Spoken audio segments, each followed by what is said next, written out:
Hi there, Mr. Dian here. I'm here to introduce to you the topic that we're going to be exploring today.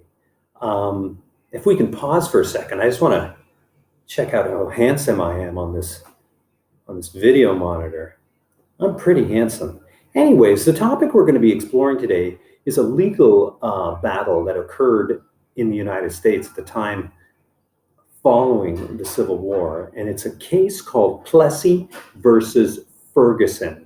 I don't know if you know this, but in the United States, when they talk about legal cases, all legal cases have a name, and it's usually named after the two parties that were fighting with each other. So in this case, Plessy versus Ferguson, you're going to see a court battle between a Plessy and someone called Ferguson. Okay, so it's going to be two groups battling each other. In this particular case, you might find it a little confusing what they're fighting about. And so Mr. Davis and I talked about an introductory video like this so that it would be helpful for you to understand what the Plessy versus Ferguson case is about.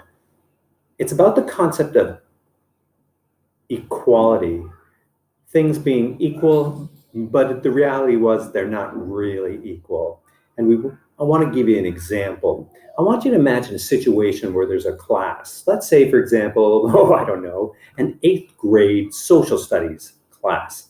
And let's say that class is divided up, the students are divided up, and it's being taught by two different teachers. We'll call one the handsome Mr. Dehan, and the other one the terrible Mr. Davis. I just pulled that right out of my head. Anyways, I want you to imagine a situation where, according to logic and the sort of expectations of a school, that if there's two different groups of students being taught by two different teachers, that the expectation is that those two groups of students are going to be treated equally.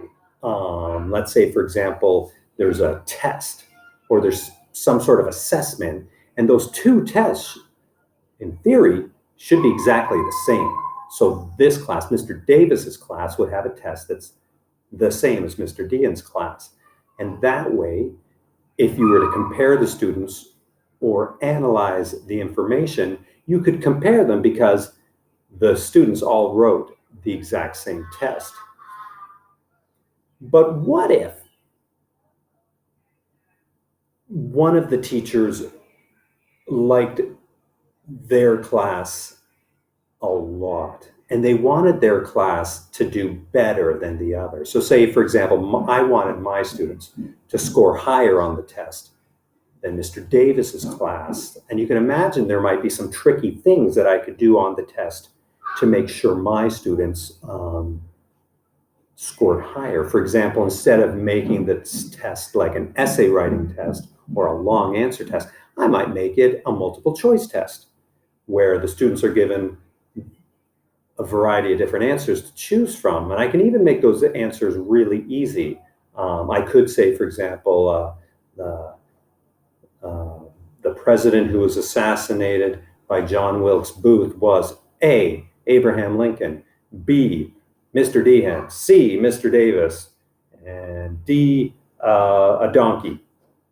Well, that kind of a question would really push students to choose the Abraham Lincoln answer and get it correct. And so if I had a test full of those kind of questions, my students might do better than Mr. Davis's class. You're a student, you might think of some other tricky ways a teacher might play the situation so that instead of being equal, one class is getting an advantage over another. For example, why not have one class do the test as normal and the other class has an open note or an open textbook test where they're allowed to look at their notebook for answers or look at the textbook in order to answer the questions. That one class would certainly score higher than the other. What other tricks could be played? Maybe answers could be put up on the board or left on the board, or posters hung up on the wall that would give students clues or answers and help them. What if the test, the students were given more time? Like say, for example, Mr. Davis gives his students 20 minutes to do the test and Mr. Dean gives his students 40 minutes. 50 minutes, 60 minutes. That extra time to complete the test might give one group of students an advantage over the others. Let's flip this conversation around. What if there was a teacher who didn't like his students? Is there a way he could make the test more difficult so that the scores ended up not being the same or not being very equal? Let's say, for example, we'll use Mr. Davis as an example because he's a very mean individual. What if he decided to